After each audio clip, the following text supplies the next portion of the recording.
tag him, tell him about what we're about to talk about, because everyone loved Big Little Lies. It seemed like it was quite the hit.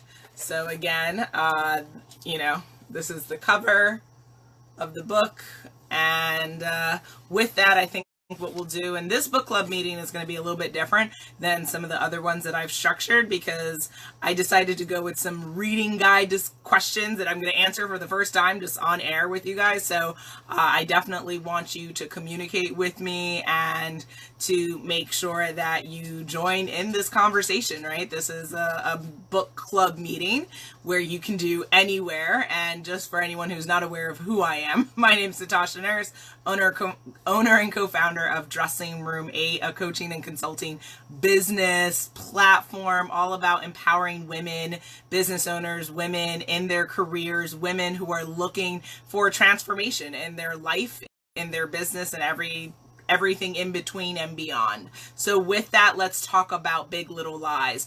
First of all, let me give you a little bit of context of some of the main characters. The book and the TV show, the HBO TV show, is surrounded around three main characters. There's a bunch of characters in the book. There's actually quite a bit to kind of keep your head around, but there are three main people. So Madeline, number one, is a force to be reckoned with. She's funny and biting, passionate. She remembers everything and forgives no one. I loved her. Madeline actually probably was my favorite character. Her ex-husband and his yogi new wife have moved into her beloved beachside community, and their daughter is in the same kindergarten class as Madeline's youngest. How is this possible? And to top it all off, Madeline's teenage daughter seems to be choosing Madeline's ex-husband wife over her. Again, how is this possible? And so Madeline was played by Reese Witherspoon, if you watched the show. She was definitely fiery. She was definitely angry and bitter. I liked her character in the book because she was very honest. And I think a lot of women, I mean, I've only been married once and I'm currently in my marriage, so I don't know the dynamics really personally, I guess I would say, of what it's like to be divorced and how do you deal with the dynamic of when your ex-husband goes and gets married and becomes the better dad and is the better man after the fact, right? Like after messing up with you, he now has figured it out, right? With someone else. Like, what does that kind of narrative look like? And if you deeply kind of resonate with that character and that narrative, I think you'll enjoy that in the book. Next character, Celeste. She is the kind of beautiful woman who makes the world stop and stare. While she may seem a bit flustered at times, who wouldn't be with these rambunctious twin boys that she has? Now that these boys are starting school, Celeste and her husband looks set to become the king and queen of the school parent body. But royalty often comes at a price, and Celeste is grappling with how much more she's willing to pay. So Celeste is played by Nicole Kidman in the TV show. And that last sentence, and this is all coming from, where is this? This is the reader's guide that's provided by, like, if you Google the Big Little Lies, where's the publisher, they provided that information. So I just wanted to make sure that you guys understood where that was coming from. And it was like, wow, Natasha, you just know. This is like an online reader's guide that I am sharing with you guys for the book club. So, just dropped my thing. Hold on. Sorry. There you go. And so Nicole Kidman essentially is playing the character of Celeste. And Celeste, the biggest issue, and I don't want to drop too many spoilers for you guys, because I think that you should read the book and I think that you should check out the HBO TV show if you haven't already. But I would say domestic violence is a very big issue in that marriage that Celeste is in. There's some sexual abuse issues that come up with the next character that I'm going to discuss, but there's interconnection between these characters. And so with that, I'll just leave it to that, because again, I don't want to give away too much, because I think you need to read the book. And I think that sometimes when you learn too much, then it takes away from the impact of what you would get from reading the book. So we'll keep it moving. New to town, single mom Jane is so young that another mother mistakes her for the nanny. Jane is sad beyond her years and harbors secret doubts about her son. But why? while Madeline and Celeste soon take Jane under their wing, none of them realize how the arrival of Jane and her inscrutable little boy will affect them all. So there is a connection between Jane and Celeste, and it's very interesting is how I'll put it. I will say that Celeste's husband isn't exactly Mr. Goody Two Shoes, and there is going to be a lifelong connection, if you get my drift, between Jane and Celeste, given her husband's extracurricular activities, if that is not clear enough. So I saw the TV show, the HBO TV show, before I read the book. I was expecting the book to give me more insight and more depth than a TV show sometimes can go through. But surprisingly, after seeing the show and reading the book, I would say the book really was well depicted in the show. I think the show was really well produced. I think it was beautifully shot, first of all. And I think, of course, you had Shailene Woodley, you had Nicole Kidman, you had Reese Witherspoon, right? You had these really wonderful, dynamic women actresses who are paid the big bucks because they know what it takes to really bring emotion and what it takes to build a character on screen. So I think they did a really good job. And to be honest, I would say that the book didn't necessarily give me more insight or more depth to the characters or kind of what's going on in the storyline then, and that kind of surprised me, to be honest, because usually when you read a book and you watch a show, you say, oh wow, the book did this, it went in all these different directions, and the show didn't even touch that. To be honest, I would say the book became more to life, and I think had even more clarity and more understanding for everything going on in the show, which surprised me. I don't know if other people agree. If you disagree, feel free to chime in and let me know. But that's kind of how I felt about the situation. So that surprised me. It also a little bit disappointed me because I didn't necessarily feel like after reading this, I got some extra meaning and stuff that I usually get in books, which is why I love to read.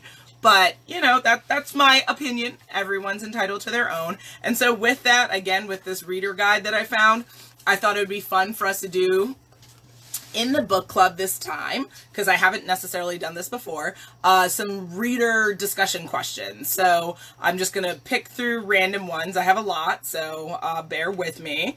And again, if you have questions, if you have things about Big Little Lies that you wanted to address because you were like, what was the deeper meaning of this? That's what a book club is all about. So let's kind of go through this together. So there's one question here. When Ziggy has to do his family tree, Madeline comments, why try to slot fractured families into neat little boxes in this day and age? This is on page 184. A lot of Madeline's storyline is about the complications that arise from the merging of new modern families. What kind of problems exist among families and extended families now that didn't when you were a child? Interesting question. And so just to give a little bit of context, in the book, Jane's son Ziggy is asked to do a family tree, which I think many of us, if we ourselves didn't do it in our class, or if you're a parent and your children have to do it, it's actually a very more complicated task than I think teachers sometimes realize. Why? Because kind of like what the question says, not everyone has the same nuclear family. People have extended family members. People have complicated families. And so when you ask a child to go home and do their family tree, is it really fair to say the tree has to start with the branch of mother and father and continue up? Is that really a fair assessment? And if it's not, why? And so I come from a kind of a mixed up family as well. My dad had me and 3 other children, and I'm my mom's only child, but on both lineages, I would say it's not necessarily clear. Like, I personally would not have the information to do a family tree. And so I would be offended by the assignment as a child, but then also as a parent, I would find it frustrating and kind of invasive, because sometimes not that you're hiding information from your children, but maybe you don't know your grandmother's name. Maybe you don't know if this person's really your cousin or your uncle or your half sister, right? So why are we like forcing children to make family trees based on biology instead of relationships. As we all know the phrase, your family is what you make of it, right? So why not ask, if you're going to give an assignment for a family tree, why not ask for children to make a family tree based on the most important people in their life? Because I think that that would be a much fair assessment, because then they would be able to draw maybe their mom's best friend who's really their auntie. Maybe they would draw their grandfather in the place of their father's space. Maybe their father's no longer alive. Maybe their father's not a part of the picture. I think that family trees based on relationships and significance to the child and the family is far more significant than biology, because biology does not define everything. So I think that that pretty much answered the question, right? Next, this is another one. The power of secrets is a theme throughout the novel. Jane remembers she hadn't told anyone. She swallowed it whole and pretended it meant nothing, and therefore it had to come to mean everything. Page 220. Do you think this is a universal truth, that the more you keep something secret, the more power it takes on? Deep questions, guys. Wow. Okay. So they're talking in this context right now about the idea of Jane having a bad experience with a man in the book, and it resulting in her becoming a mother and her having Ziggy. But she didn't talk to her family about how Ziggy came to be conceived and the man associated with this transaction. So if you don't discuss something, how much of that has a hold on your life?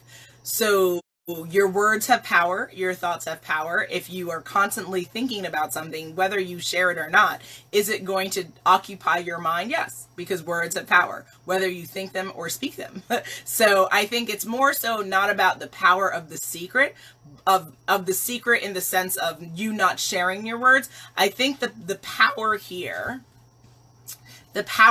is really contrived from the idea that whatever you keep thinking about, and if you keep, and we typically, human beings, typically if you have a secret, you think about it more and more. Why? Because there's this this desire to want to share the information, but you can't share the information, whether you feel like it's going to bring about bad consequence, shame, right, fill in the blank. And so then you keep thinking about the incident, and that's where the power is harnessed, in the fact that you keep thinking about the incident, and this incident is formulating into words in your head that you keep thinking about and thinking about and thinking about, and then that is where the power is. I don't necessarily know if the power is in the idea of me not being able to share the information, more about the idea of whatever I thought of that scenario, that's where that power is. So that's my answer to that question. All right. And again, guys, if you have questions, you have comments, if you agree with me, don't agree with me, please share. Okay. Oh, this is a good one. At one point, Jane thinks she and Ziggy will have to leave Prairie, and I think that's how you say it, because rich, beautiful people weren't asked to leave anywhere. Page 362. Do you think different rules apply to rich people? Do you think being rich allowed Perry to get away with things longer than would have been likely if he hadn't had money? Interesting. So this is a question that's speaking to socioeconomic differences in society. So do different rules apply to different people? I mean, I think, and this is just my opinion, that there's two really important things in this world. And I have to adjust this camera because it's acting crazy. So I'm going to try to do that, and hopefully that's better. First, the number one thing in our life that's always going to be important, no matter how much money you have or where you live in this world, is time. It's the most valuable asset you have in your life. Why? Because once it's spent, you can't get it back. You can get more money, you can get more friends, you can get more family even. You can never get more time. You can't buy it. You can't barter for it. It's the number one thing that's most valuable to you. If you don't already know that, welcome. You've learned something for the day. Number two, money. Right? Money makes this world go round. When people want to have the expensive car, the fabulous house, the chauffeur, the endless wardrobe, dot, dot, dot, fill in the blank. It's not candy cane and lollipops that's getting this. It's a nice hard cash green money if you're in the United States, and it's whatever color it is and whatever terminology you use in your country, right? So money is super duper important. Money buys you a lot of things. Does it buy people's freedom? Does it buy you or afford you certain liberties? Yeah, I think there's a privilege that comes with being rich. There's also a privilege that comes with being poor, and I know that that's weird to think about it in that context, but I'm saying essentially socioeconomic categories have certain benefits and cons, right? Pros and cons. And so I think that if you are in a certain lower bracket, you're able to get governmental assistance. That's not a privilege per se, but it is an opportunity or something that's afforded to you given your socioeconomic status. Flip side, right? When you're above the average person, when you're in the top 1% of the planet, right, or the country, there are certain benefits that are afforded to you. There are certain places, certain types of accounts that you're able to have that other people aren't able to have. So I think every socioeconomic level is afforded different pros and cons. So yes, I think that in this book, they talk about the difference between rich and average, and what happens when rich people commit crime, or when rich people do something wrong, and when non-rich people do something wrong. And so you will need to read the book if you want to know what I'm talking about. And I actually, let me put in the comment here, actually, as we're talking, go to dressing room, the number 8.com for more info on the book, on Big Little Lies. So, okay, there we go. Good, so that's there. Okay, I'll pin that so you have that. We'll do 1 or 2 more questions, and then we'll kind of get this wrapped up because I know your time is important. Oh, this is interesting. At one point in the book, Susie says that in Australia, 1 woman dies every week because of domestic violence. In the United States, more than 3 women are murdered by their husbands or boyfriends every day. Every 9 seconds in the United States, a woman is assaulted or beaten. Domestic violence is the leading cause of injury to women, and more than that, caused by car accidents, muggings, and rapes combined. Are you surprised by these statistics? Why or why not? Clearly, the author chose Celeste, the picture-perfect mom and wife, as well as an educated lawyer, to be the victim of domestic violence in order to make a point. Do you think it's plausible that someone like her would fall victim to abuse such as this? Wow, that's like a really convoluted question. Okay, let's break this apart. Domestic violence is very real. Domestic violence is absolutely a plague for women, as well as it is for men, as well as it is for transgender and gay and non-binary. Like, I think there is no limitation for who could be affected by domestic violence. I think that whenever you have writing where it's a fictional story, but you can supplement or curate into it real life issues that people are dealing with, it makes the story more believable. It makes the story resonate more with the reader. So it's phenomenal. And I actually really enjoyed the fact that the author took the time to have vivid imagery around abuse. And what is someone who's going through that thinking and feeling and saying to themselves to potentially deal with that situation, right? And of course, this is a fictional book, so is it plausible that it would happen that exact way? Maybe not. But I think that in this case, Celeste was very beautiful. That was very well known in the book. And she was a lawyer, very educated, very capable woman.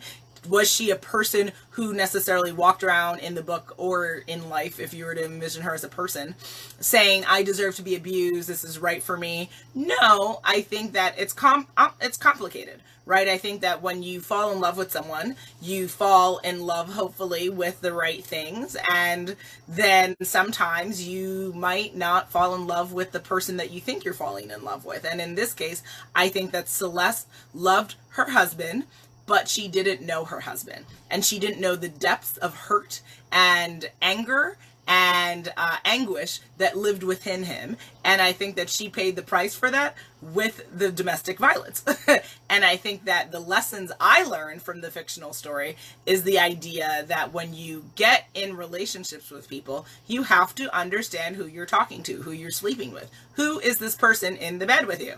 Who is this person? So that you, if you, by identifying this person, you're less likely to be surprised with a backhand. You're less likely to be surprised with being choked out in the living room, right? Like, I think that the lack of understanding of who she was married to led to the situation that she was in. Now, granted, the abuse wasn't just a one-time incident. It was a repeat over and over and over throughout their marriage. So at what point are you going to also not just put the lens on the abuser, but then also look at the victim and figure out how could she make changes to get out of the situation, right? There's no point in shaming or blaming, because that's not appropriate, nor is it helpful. So, okay, maybe she didn't know her husband. Okay, shit, he's abusing me. Okay, now I got to figure out what to do, right? And so that, I really enjoyed seeing her liberation in her domestic violence narrative, and you'll read more about it when you get the book. Again, go to dressingroom8.com to pick up your copy of the book, as well as learn more. When you click on the link on the homepage, you can read more about the book and what other people thought about it. But ultimately, I think that she had enough, and she was kind of coming to her breaking point and started putting things in motion, which I thought was very liberating. And for anyone who's ever been abused, I think that would really resonate with them. The idea of when you have gotten to your threshold where you say, nope, enough is enough. Earlier in the book club, we had another book that spoke on domestic violence, the Purple Passage. If you aren't familiar, you can go back and you can, once you click on dressingroom8.com, you can click on the YouTube page and you'll see the book club videos, and you can go back. I believe we read that in April. It's been so long. But you can go back and check that out. But domestic violence is very real. Those numbers don't surprise me. It saddens me. It saddens me that people refuse to recognize and talk about this issue enough. I think that we as a country, as rich and developed as America is, I think that that's sickening to think that women are dying and women are being abused every single day, and maybe not enough is being done to support these women, right? And I think that also is the conversation that's also missing. Not just identifying when you're in an abusive situation, but also what are the resources available to her? Because it's quite, nice and dandy for people to say, oh, you're being abused, get out, get out, get out. Where does she go, right? When she has 3 children and a dog and a cat and a turtle, where do they go exactly? Because a lot of times, if you aren't familiar, abusers will use the pet animal against the wife and say, if you leave, I'll harm the dog, which makes her stay, or I'll kill the children, I'll take the children away from you. Is she going to go and leave the children, right? There's a lot of support that is necessary for making sure that people can leave abusive relationships. So obviously this wasn't the context for dealing with that very convoluted issue, but something to think about. Definitely something to think about. But I think because Celeste was in the position that she was, where she was an educated lawyer, that she was capable, she wasn't working, but she could go back on that work engine and get that job at a firm and keep it moving. I think that she would be in the best position to turn her life around and make decisions that maybe other victims of domestic violence wouldn't be able to do so because of her stature and because of her capabilities. So is that the common narrative? Again, more research would have to be done. A lot of reporting isn't done in this field. So a lot of people are abused and we don't know they're abused because they hide it. They have, and you'll see in how she talks about the fashion choices that she made when dealing with the aftermath of the abuse that she was dealing with. And so with that, I'll just end with one more question, or comment rather. Madeline comments that there were so many levels of evil in the world. Page 433. This was a long book.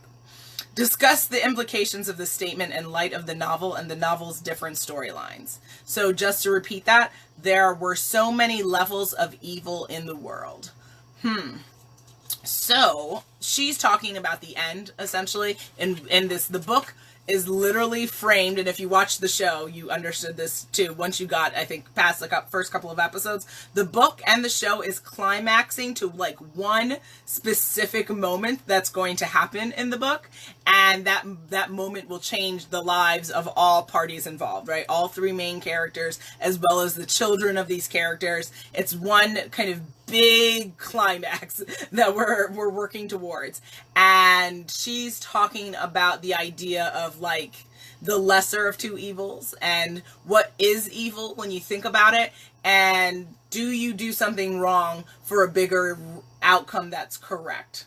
It's interesting. It's an interesting thought. I will leave it at the idea that you should always try to make good choices, of course, in life. Sometimes people are compromised, and it comes down to a couple of factors in life, right? What are you willing to live with? What are you willing to take the consequences of doing? And what are your circumstances going to become when you go down different paths, right? So it's an interesting climax. It's an interesting consequence that takes place because of this one pinnacle moment that we're all kind of reading up to and waiting to happen. And so with that, I leave you to say, did I enjoy Big Little Lies? Yes. Was I like blown away compared to the show? Because I felt like the show, you know, most people feel like the show never encompasses the book to the best degree that it could. To be honest, I think the show made the book even more meaningful for me, and it came to life for me. So I think the show was really produced well. So shout out to HBO. Good job, guys. Good job, ladies. You are phenomenal actresses. I've loved you for a very long time in my childhood and adult life, so it's always a pleasure to watch and support productions where these women are a part of it. But the book, I enjoyed it. I think it was a different type of book for me. It was kind of like, I don't know if you guys read Gossip Girl at all. I didn't read the entire series. I wanted to. It just kept more and more. But I did read a bunch of the books, thanks to my husband. And I would say it was kind of like a grown-up mystery version of like Gossip Girl, which I enjoyed the show. I enjoyed Gossip Girl, the book series. So I think with that, you guys will enjoy it. Things that, some lessons learned quickly. Women who refuse to accept their own reality, their loved ones will suffer because of that. I think that speaks to Celeste. By not seeing the effect of the abuse taking place, not only on her, but what it was happening on her boys. By not even acknowledging that her boys were witnessing this, had a deeper effect on them than I think she wanted to realize. So there's that. You can't be too proud or delusional to take action and change your life. So no matter who you are and what you're going through, if you need to make a change in your life, you have to do it. And you can't be too concerned about what other people are going to say about that. You just have to make the change. Next, when you have a supportive tribe that will help you through the good and bad of life, it can be everything. Who is in your life is very, very meaningful. That is displayed not only in fiction, but in real life. So I think that's a life principle. Another thing I learned from the book is people have secrets. Layers and layers and layers of secrets. And it's quite sensational in a book, and it can be quite unnerving in reality, right? So that's interesting. And just because something seems perfect doesn't mean that it is. Something we all know, but I think we forget. And it's really cool when we get reminded in books that we love. So thank you for tuning in to the September Dressing Room 8 Book Club meeting. Every month we have a new book that we read. So what are we reading for October? Our next meeting will be October 25th. So please mark it in your calendar. Join me. We have a date, October 25th. You and me together. We're going to be talking about The Happiness Animal. So I don't know if you've read that book, but I will upload that for the homepage tomorrow so you guys can it out. You can get your copy and get ready to read it and build your question list and join me for a vibrant conversation about it. And if you have more questions or thoughts about other books that you want me to consider, I would say the best thing for you to do is visit me, dressingroom8.com. You can email me. My contact information is there. You can schedule a time to speak with me if you want to speak to me about the book club or about things that you're working on in your business. Oh, okay. There. I think we're there. Sorry, tech issues, guys. So with that, just again, go to dressingroom8.com to holler at your girl, schedule a time to speak with me, talk to me about the book club if you have ideas for upcoming books. I'm pretty much set for the end of the year, but I am